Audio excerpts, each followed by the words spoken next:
అదే 2019లో వచ్చింది కరోనా. అదే ఇలాగా అవును. ప్రతీదీ చెప్తూ ఉంటారు. అవును. ఏది ప్రకృతిలో ఏది జరగాలో అది జరిగిపోతూ ఉంటుంది. హ్మ్. మీకు కరోనా కోసమే చెప్తున్నారు. ఇప్పుడు కరోనా, కరోనా అని అందరూ భయపడ్డారప్పుడు. ప్రతి ఒక్కళ్ళకి తెలిసుందే. కానీ నిజంగా మీరు చూసారో లేదో, దాన్ని భయపెట్టి చంపేసినోళ్ళే చాలామంది ఉన్నారు తప్ప, హ్మ్. అవును. నిజంగా రోగం వచ్చి చనిపోయినోడు ఎవరు లేరు. హ్మ్. ఒక్కసారి మనం ఎవరినైనా తీసుకొని, ఒక మనిషిని తీసుకొని దొంగ, దొంగ, దొంగ అని 4 సార్లు అంటే ఆడు దొంగ అయిపోతాడు. అవును. అవును.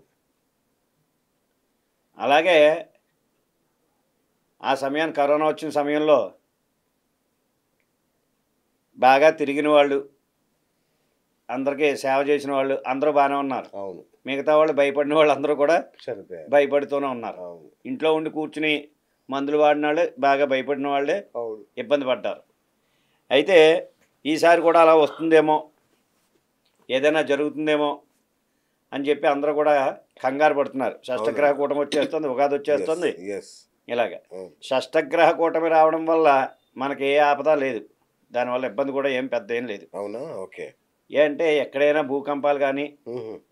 లేదా విదేశాలు దేశాలు దేశాలు కొట్టుకోవడం కానీ, గొడవలు జరగడం కానీ, ఇదివరకు పూర్వం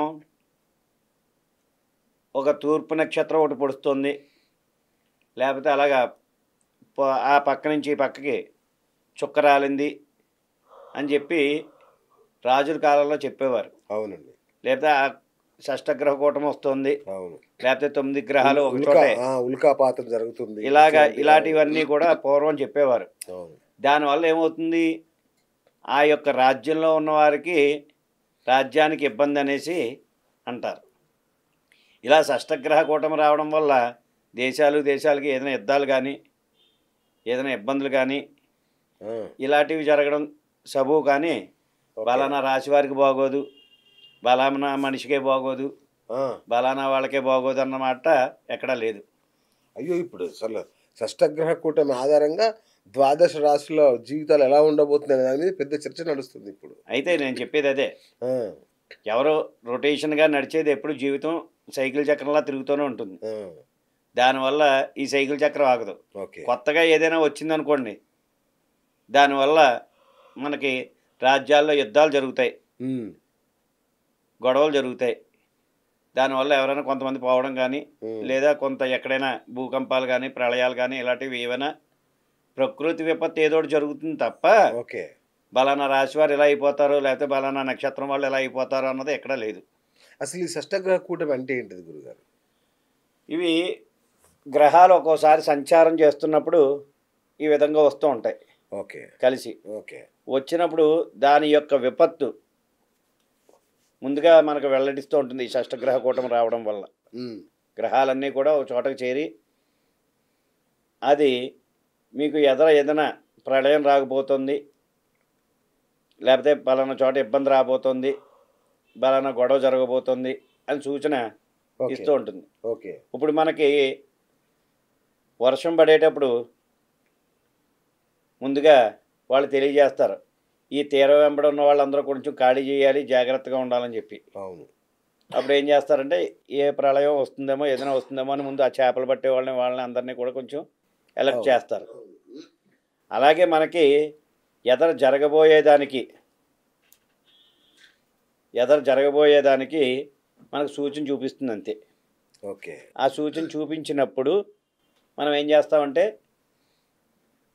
దాన్ని బట్టి ఏదైనా మనకి మన రాజ్యానికి ఏదైనా దండెత్తి ఎవరైనా వస్తారా, లేకపోతే మనకేమైనా గొడవలు జరుగుతాయా, ఓకే. ఇతర దేశాల నుంచి మనకేమైనా ముప్పు ఉందా, వీటి గురించి బాగా ఆలోచించాలి. రైట్. ఆ రోజు పర్టిక్యులర్‌గా షష్టగ్రహ కూటమి ఏర్పడే రోజు ఎలాంటి జాగ్రత్తలు తీసుకోవాలి? ఆ రోజు నిజంగా అయితే గనక దానివల్ల ఇబ్బందే లేదని చెప్తున్నాను. అచ్చా!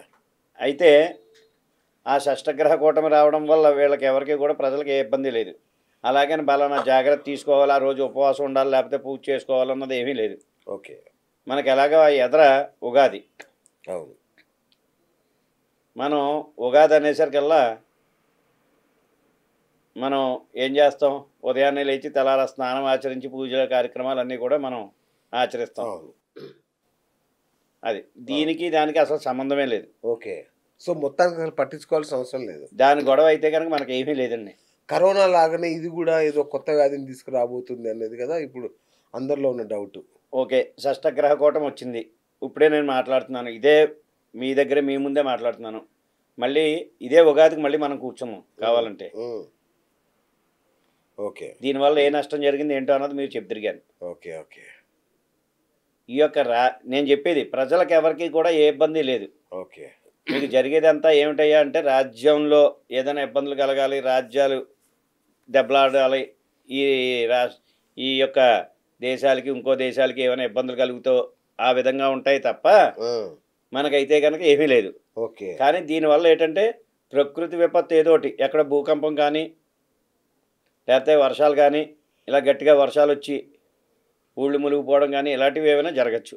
ఇంకోసారి ఈసారి షష్టగ్రహ కూటమి ఇంకొక విశిష్టత ఏంటంటే అమావాస్య కూడా కలిసొస్తుంది దీంట్లో. అవును. మరి అమావాస్యతో కూడిన షష్టగ్రహ కూటమి మరింత ప్రమాదకరం అనేది చాలామంది జ్యోతిష్యులు చెప్తున్నారు. మీరేమో అది తూచి అంటున్నారు. ఇప్పుడు నేను ఒక విషయం చెప్తాను. అమావాస్య ఉంది. అమావాస్య మనం అయితే కనుక అమావాస్య చాలా మంచిది కాదు, మనం ఏ పూజ చేయకూడదు, అవును. మనం ఆ పూజ చేస్తే కనుక ఫలించదు అంటారు. అవును. అదే మనం చేసిన పూజ కన్నా దీంట్లో ఈ భూత ప్రేతాలకి లేకపోతే క్షుద్ర పూజలకి అవును. వీటికి మన వాళ్ళు వాడుతూ ఉంటారు. బ్రహ్మాండంగా. బ్రహ్మాండంగా అదే వాడతారు. అత్యంత శక్తివంతమైన రోజు అత్యంత శక్తివంతమైన రోజు. అదే మనం తమిళనాడు వైపుకి వెళ్ళిపోయాం అనుకోండి, తమిళనాడు అంతా కూడా వాళ్ళకి అమావాస్య చాలా పట్టు. ఏది చేయాలన్నా సరే మనం పౌర్ణమికి ఏ విధంగా చేస్తామో వాళ్ళ అమావాస్య. వాళ్ళకి అమావాస్యకి అలా చేస్తారు. ఓకే. ఒక్కో చోట ఒక్కో విధానం ఉంటుంది. అలాగని అమావాస్య వచ్చిందని మనం భయపడవలసిన పని లేదు. ఏ అంటే ఇది ఈ సంవత్సరానికి చివరి అమావాస్య. ఓకే. హ్మ్. మళ్ళీ మనకు కొత్త అమావాస్య వెళ్ళిపోయి మనకి పౌర్ణమి పుంజుకుంటున్నాం. ఓకే. చీకట్లోంచి తొలగి అవును. వెలుతురులోకి వస్తున్నాం.